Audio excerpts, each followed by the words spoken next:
Assalomu alaykum. Kunlik oqsil normani qoplaydigan afsanli kasha tayyorlaymiz.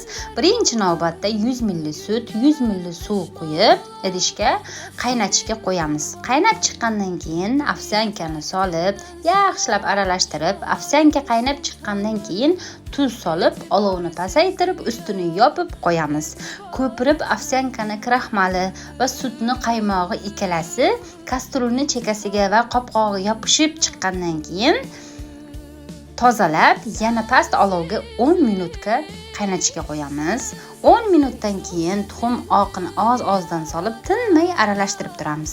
Quyuq holatga kelganida ozgina sovitishga qo'yib, bezak uchun banan, tikviniy semechka hamda toploniy masladan foydalandim.